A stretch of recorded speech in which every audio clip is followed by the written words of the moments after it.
ಪ್ರಿಯ ವೀಕ್ಷಕರೇ ನಮಸ್ಕಾರ. ನಮ್ಮ ಹಳ್ಳಿ ಸುದ್ದಿ ಯೂಟ್ಯೂಬ್ ಚಾನಲ್ಗೆ ತಮ್ಮೆಲ್ಲರೂ ಕೂಡ ಆತ್ಮೀಯವಾದ ಸ್ವಾಗತ. ಎರಡನೇ ಹಂತದ ಬೆಳೆ ವಿಮಾ ಪರಿಹಾರ ಬಿಡುಗಡೆ. ಹೌದು, ಪ್ರತಿ ಹೆಕ್ಟರ್ಗೆ 35,000 ರೂಪಾಯಿ ಜಮಾ ಆಗಲಿದೆ. ಹೌದು, ಇದರ ಬಗ್ಗೆ ಪೂರ್ಣವಾದ ಮಾಹಿತಿಯನ್ನ ಈ ವಿಡಿಯೋದಲ್ಲಿ ತಿಳಿಸ್ಕೊಡ್ತಾ ಹೋಗ್ತೀನಿ. ದಯವಿಟ್ಟು ವಿಡಿಯೋನ ಎಲ್ಲೂ ಕೂಡ ಸ್ಕಿಪ್ ಮಾಡದೆ ಕೊನೆಯವರೆಗೂ ನೋಡಿ.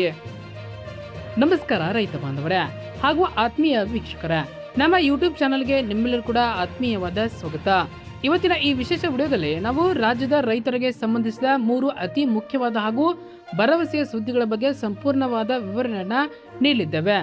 ಮೊದಲನೇದಾಗಿ, ರಾಜ್ಯದ ರೈತರು ಬಹಳ ದಿನಗಳಿಂದ ಕಾಯುತ್ತಿದ್ದ ಬೆಳೆ ವಿಮಾ ಪರಿಹಾರ ಹಣ ಈಗ 2ನೇ ಹಂತದಲ್ಲಿ ಬಿಡುಗಡೆ ಆಗಿದೆ.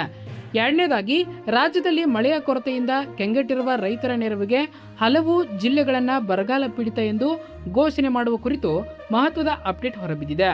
ಕೊನೆಯದಾಗಿ, ಮಳೆ ಇಲ್ಲದೆ ಒಣಗುತ್ತಿರುವ ಬೆಳೆಗಳನ್ನು ಉಳಿಸಲು ಮೋಡ ಬಿತ್ತನೆ ಮಾಡುವ ಕಾರ್ಯಕ್ರಮದ ಬಗ್ಗೆ ಕೂಡ ತಿಳಿಸಿಕೊಡಲಿದ್ದೇವೆ.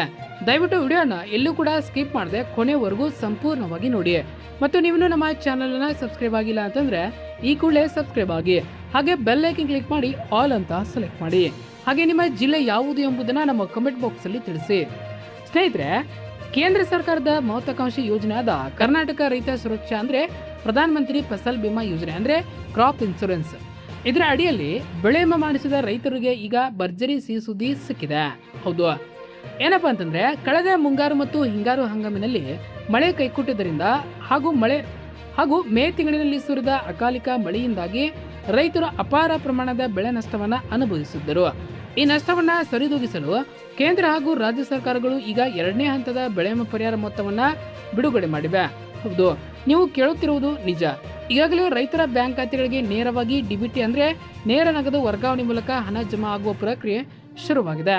ಇನ್ನು 2ನೇ ಹಂತದ ಬೆಳೆ ವಿಮಾ ಪರಿಹಾರ ಕೂಡ ಮುಖ್ಯವಾಗಿ ಉತ್ತರ ಕರ್ನಾಟಕದ ಭಾಗದ ರೈತರಿಗೆ ಆಸರೆಯಾಗಿದೆ.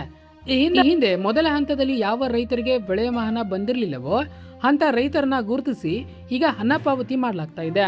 ಪ್ರಮುಖವಾಗಿ ಕಲ್ಯಾಣ ಕರ್ನಾಟಕ ಮತ್ತು ಕಿತ್ತೂರು ಕರ್ನಾಟಕ ಭಾಗದ ಜಿಲ್ಲೆಗಳಾದ ಕಲಬುರಗಿ, ಬೀದರ, ರಾಯಚೂರು, ಬಳ್ಳಾರಿ, ಗದಗ ಹಾಗೂ ಬೆಳಗಾವಿ ಜಿಲ್ಲೆಯ ಅನೇಕ ಫಲಾನುಭವಿಗಳ ರೈತರ ಖಾತೆಗಳಿಗೆ ಹಣ ಜಮಾ ಆಗುತ್ತಿದೆ. ಸುಮಾರು 8ರಿಂದ 10 ಜಿಲ್ಲೆಗಳ ರೈತರಿಗೆ ಈ ಬೆಳೆ ವಿಮಾ ಪರಿಹಾರ ಹಣ ಸೇರುತ್ತಿದೆ. ಬೆಳೆ ಹಾನಿಯ ಪ್ರಮಾಣವನ್ನು ಆಧರಿಸಿ ಪ್ರತಿ ಹೆಕ್ಟರ್ ಜಮೀನಿಗೆ ಕನಿಷ್ಠ 12,000ದಿಂದ 13,000 ರೂಪಾಯಿಗಳವರೆಗೆ ಹಣ ರೈತರ ಕೈ ಸೇರ್ತಾ ಇದೆ. ನೀವು ಕೂಡ ಈ ಜಿಲ್ಲೆಯ ರೈತರಾಗಿದ್ದರೆ ಒಮ್ಮೆ ನಿಮ್ಮ ಬ್ಯಾಂಕ್ ಖಾತೆಗೆ ಹೋಗಿ ಪರಿಶೀಲನೆ ಮಾಡ್ಕೊಳ್ಬೇಕಾಗುತ್ತೆ. ಈ ಲಿಸ್ಟ್ನಲ್ಲಿ ನಿಮ್ಮ ಜಿಲ್ಲೆ ಇದ್ರೆ ಎಸ್ ಅಂತ ಕಾಮೆಂಟ್ ಮಾಡಿ. ಹಣ ಬರಲು ಇರಬೇಕಾದ ಷರತ್ತುಗಳು ಏನು? ಹೌದು, ಇಲ್ಲಿ ರೈತರು ಗಮನಿಸಬೇಕಾದ ಒಂದು ಅತಿ ಮುಖ್ಯವಾದ ವಿಚಾರ ಏನಪ್ಪಾ ಅಂತಂದ್ರೆ, ಬೆಳೆ ವಿಮಾ ಹಣ ನಿಮ್ಮ ಖಾತೆಗೆ ಯಾವುದೇ ಅಡೆತಡೆ ಇಲ್ಲದೆ ಬರ್ಬೇಕಂತಂದ್ರೆ ನೀವು ಕೆಲವು ನಿಯಮಗಳನ್ನ ಪಾಲಿಸಬೇಕಾಗುತ್ತೆ. ಅದೇನಪ್ಪಾ ಅಂತಂದ್ರೆ ಅದರಲ್ಲಿ ಮೊದಲನೇದಾಗಿ ಫಾರ್ಮರ್ ಐಡಿ ಅಂದ್ರೆ FID ಮಾಡಿಸ್ಕೊಳ್ಬೇಕಾಗುತ್ತೆ. ಹೌದು, ಇನ್ನು ಎರಡನೇದಾಗಿ ನಿಮ್ಮ ಜಮೀನಿನ ಪಹಣಿ ಅಂದ್ರೆ RTC ಕಡ್ಡಾಯವಾಗಿ KYC ಮಾಡಿಸ್ಕೊಳ್ಬೇಕಾಗುತ್ತೆ. ಜೊತೆಗೆ ನಿಮ್ಮ ಆಧಾರ್ ಕಾರ್ಡ್ಗೆ ಬ್ಯಾಂಕ್ ಖಾತೆ ಲಿಂಕ್ ಆಗಿರುವುದು ಕಡ್ಡಾಯ ಮಾಡಲಾಗಿದೆ. ಈ ಎಲ್ಲಾ ಪ್ರಕ್ರಿಯೆಗಳನ್ನ ಯಶಸ್ವಿಯಾಗಿ ಯಾರೆಲ್ಲ ರೈತರು ಮಾಡಿರ್ತಾರಲ್ವಾ ಅವರಿಗೆ ಈ ಬಾರಿ ಬೆಳೆ ವಿಮಾ ಪರಿಹಾರ ಜಮಾ ಆಗುವಂಥದ್ದು.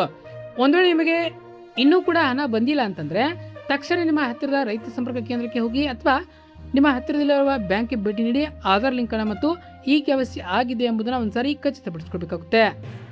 ಇನ್ನು ರಾಜ್ಯದಲ್ಲಿ ಬರಗಾಲ ಛಾಯೆ. ಹೌದು, ಇನ್ನು 2ನೇ ಮುಖ್ಯವಾದ ವಿಚಾರಕ್ಕೆ ಬರೋದಾದ್ರೆ, ಪ್ರಸ್ತುತ ರಾಜ್ಯದಲ್ಲಿ ಮುಂಗಾರು ಮಳೆಯ ಪರಿಸ್ಥಿತಿ ತೀರಾ ಹದಗೆಟ್ಟಿದೆ. ಕರಾವಳಿ ಭಾಗದ ಜಿಲ್ಲೆಗಳು ಮತ್ತು ದಕ್ಷಿಣ ಒಳನಾಡಿನ ಕೆಲವು ಜಿಲ್ಲೆಗಳಲ್ಲಿ ಮಾತ್ರ ಸಾಧಾರಣ ಮಳೆಯಾಗುತ್ತಿದೆ ಹೊರತು ಉತ್ತರ ಕರ್ನಾಟಕ ಹಾಗೂ ಉತ್ತರ ಒಳನಾಡಿನ ಬಹುತೇಕ ಜಿಲ್ಲೆಗಳಲ್ಲಿ ಮಳೆಯ ತೀವ್ರ ಕೊರತೆ ಎದುರಾಗಿದೆ. ಬಿತ್ತನೆ ಮಾಡಿದ ಬೆಳೆಗಳು ಕೂಡ ಮಳೆ ಇಲ್ಲದೆ ಒಣಗುತ್ತಿವೆ. ರೈತರ ಮುಖದಲ್ಲಿ ಆತಂಕ ಮನೆ ಮಾಡಿದೆ. ಈ ಹಿನ್ನೆಲೆಯಲ್ಲಿ ಅನೇಕ ರೈತಪರ ಸಂಘಟನೆಗಳು ಹಾಗೂ ರೈತ ಮುಖಂಡರು ರಸ್ತೆಗಿಳಿದು ಸರ್ಕಾರಕ್ಕೆ ಎಚ್ಚರಿಕೆ ನೀಡ್ತಾ ಇದ್ದಾರೆ. 10 ಜಿಲ್ಲೆಗಳ ಬರಗಾಲ ಪೀಡಿತ ಎಂದು ಘೋಷಣೆ ಮಾಡಲಾಗಿದೆ. ಹೌದು, ರೈತರು ಈ ಕಷ್ಟವನ್ನ ಅರಿತ ಮಳೆ ಆಗದ ಜಿಲ್ಲೆಗಳನ್ನ ತಕ್ಷಣವೇ ಬರಗಾಲ ಪೀಡಿತ ಜಿಲ್ಲೆಗಳೆಂದು ಘೋಷಣೆ ಮಾಡಬೇಕು ಎಂದು ಸರ್ಕಾರಕ್ಕೆ ತೀವ್ರ ಒತ್ತಾಯವನ್ನ ಕೇಳಿ ಬರುತ್ತಿದೆ. ಮೂಲಗಳ ಪ್ರಕಾರ ರಾಜ್ಯದ ಸುಮಾರು 10 ಜಿಲ್ಲೆಗಳನ್ನ ಬರಗಾಲ ಪೀಡಿತ ಎಂದು ಘೋಷಣೆ ಮಾಡಲು ಚಿಂತನೆ ನಡೆಸುತ್ತಿದೆ. ಮುಖ್ಯವಾಗಿ ಹಾವೇರಿ, ಗದಗ, ಚಿತ್ರದುರ್ಗ, ಬೆಳಗಾವಿ, ರಾಮನಗರ, ಕಲಬುರಗಿ, ವಿಜಯಪುರ ಸೇರಿದಂತೆ ಇತರೆ ಜಿಲ್ಲೆಗಳಲ್ಲಿ ಮಳೆಯ ಕೊರತೆ ಹೆಚ್ಚಾಗಿರುವುದರಿಂದ ಈ ಜಿಲ್ಲೆಗಳನ್ನ ಬರಪೀಡಿತ ಪಟ್ಟಿಗೆ ಸೇರಿಸುವ ಸಾಧ್ಯತೆ ದಟ್ಟವಾಗಿದೆ. ಬರಗಾಲ ಪೀಡಿತ ಎಂದು ಘೋಷಣೆ ಆದರೆ ರೈತರಿಗೆ ಬೆಳೆ ನಷ್ಟ ಪರಿಹಾರ, ಸಾಲ ಮನ್ನಾ ಅಥವಾ ಬಡ್ಡಿ ಮನ್ನಾದಂಥ ಅನೇಕ ಸೌಲಭ್ಯಗಳು ಸಿಗುವ ಆಶಾಭಾವನೆ ಇದೆ. ಸರ್ಕಾರ ಶೀಘ್ರದಲ್ಲೇ ಈ ಬಗ್ಗೆ ಅಧಿಕೃತ ಆದೇಶ ಹೊರಡಿಸುವ ನಿರೀಕ್ಷೆ ಇದೆ. ಕೊನೆಯದಾಗಿ ಮತ್ತು ಅತ್ಯಂತ ಕುತೂಹಲಕಾರಿ ವಿಚಾರವೇನಪ್ಪ ಅಂತಂದ್ರೆ ಮೋಡ ಬಿತ್ತನೆ. ಮಳೆ ಇಲ್ಲದೆ ರೈತರು ಕಂಗಾಲಾಗಿರುವ ಈ ಸಮಯದಲ್ಲಿ ಕೃತಕವಾಗಿ ಮಳೆ ತರಿಸುವ ಪ್ರಯತ್ನಕ್ಕೆ ಸರ್ಕಾರ ಮುಂದಾಗ್ತಾ ಇದೆ. ಈ ನಿಟ್ಟಿನಲ್ಲಿ ಹಾವೇರಿ ಜಿಲ್ಲೆಯಲ್ಲಿ ಮೋಡ ಬಿತ್ತನೆ ಕಾರ್ಯಕ್ರಮವನ್ನು ಹಮ್ಮಿಕೊಳ್ಳಲು ಸಿದ್ಧತೆಗಳು ನಡೆದಿವೆ. ಸೋಮವಾರದಿಂದಲೇ ಈ ಕಾರ್ಯಕ್ರಮಕ್ಕೆ ಚಾಲನೆ ನೀಡುವ ನಿರೀಕ್ಷೆ ಇದೆ. ನಿಮಗೆ ಗೊತ್ತಿರಲಿ, ಮೋಡ ಬಿತ್ತನೆ ಎನ್ನುವುದು ಅತ್ಯಂತ ದುಬಾರಿ ಪ್ರಕ್ರಿಯೆಯಾಗಿದ್ದು ವಿಮಾನದ ಮೂಲಕ ಆಗಸದಲ್ಲಿ ರಾಸಾಯನಿಕಗಳನ್ನು ಸಿಂಪಡಿಸಿ ಮಳೆ ಬರಿಸಲಾಗುತ್ತೆ. ಪ್ರತಿ 1 ಗಂಟೆಗಳ ಕಾಲ ಮೋಡ ಬಿತ್ತನೆ ಮಾಡಲು ಸುಮಾರು 15 ಲಕ್ಷ ರೂಪಾಯಿಗಳಷ್ಟು ವೆಚ್ಚ ತಲುಪುತ್ತೆ. ಆದರೂ ರೈತರ ಹಿತದೃಷ್ಟಿಯಿಂದ ಮತ್ತು ಒಣಗುತ್ತಿರುವ ಬೆಳೆಗಳನ್ನು ಉಳಿಸಲು ಮಹತ್ವಾಕಾಂಕ್ಷೆಯಿಂದ ಆಯ್ದ ಜಿಲ್ಲೆಗಳಲ್ಲಿ ಈ ಕೃತಕ ಮಳೆ ತರಿಸುವ ಪ್ರಯೋಗವನ್ನು ಮಾಡಲು ಸರ್ಕಾರ ಮುಂದಾಗಿದೆ. ಇದು ಎಷ್ಟರ ಮಟ್ಟಿಗೆ ಯಶಸ್ವಿ ಆಗುತ್ತೆ ಎಂಬುದು ಕಾದು ನೋಡಬೇಕಿದೆ. ಸ್ನೇಹಿತರೆ, ಒಟ್ಟಾರೆಯಾಗಿ ಹೇಳ್ಬೇಕಂದ್ರೆ ಸರ್ಕಾರ ರೈತರ ನೆರವಿಗೆ ಧಾವಿಸುತ್ತಿರುವುದು ಒಂದು ಒಳ್ಳೆಯ ಬೆಳವಣಿಗೆ. ಬೆಳೆ ಮಾನ ಬಂದಿರುವುದು ಒಂದು ಕಡೆ ಆದರೆ ಮಳೆ ಇಲ್ಲದೆ ಕಡೆ ಮೋಡ ಬಿತ್ತನೆ ಅಂತ ಕಾರ್ಯಕ್ರಮಗಳನ್ನ ರೈತರಲ್ಲಿ ಕೊಂಚ ಭರವಸೆ ಮೂಡಿಸುವ ಸೇವೆ. ನಿಮ್ಮ ಜಿಲ್ಲೆ ಯಾವುದು, ಹಾಗೆ ನಿಮ್ಮ ತಾಲೂಕಿನಲ್ಲಿ ಮಳೆ ಪರಿಸ್ಥಿತಿ ಹೇಗಿದೆ, ಬಿತ್ತನೆ ಕಾರ್ಯ ಆಗಿದೆ ಅಥವಾ ನೀವು ಮಳೆಗಾಗಿ ಕಾಯುತ್ತಿದ್ದಾರೆ ಎಂಬುದನ್ನು ತಪ್ಪದೆ ನಮ್ಮ ಕಮೆಂಟ್ ಬಾಕ್ಸಲ್ಲಿ ತಿಳಿಸಿ. ಈ ವಿಡಿಯೋದಲ್ಲಿ ನಾವು ನೀಡಿದ ಮಾಹಿತಿ ನಿಮಗೆ ಇಷ್ಟವಾಗಿದ್ದರೆ ದಯವಿಟ್ಟು ಈ ವಿಡಿಯೋನ ಶೇರ್ ಮಾಡಿ, ಹಾಗೆ ಲೈಕ್ ಮಾಡಿ, ಹಾಗೆ ನಿಮ್ಮ ಎಲ್ಲ ರೈತ ಮಿತ್ರರಿಗೆ ವಾಟ್ಸಪ್ ಮತ್ತು ಫೇಸ್ಬುಕ್ ಗ್ರೂಪ್ಗಳಿಗೆ ಈ ವಿಡಿಯೋನ ಶೇರ್ ಮಾಡಿ, ಅವರಿಗೂ ಈ ಮಾಹಿತಿ ತಲುಪಲಿ. ಮತ್ತಷ್ಟು ಕೃಷಿ ಮಾಹಿತಿಗಾಗಿ ನಮ್ಮ ಚಾನಲನ್ನು ಸಬ್ಸ್ಕ್ರೈಬ್ ಆಗಿ.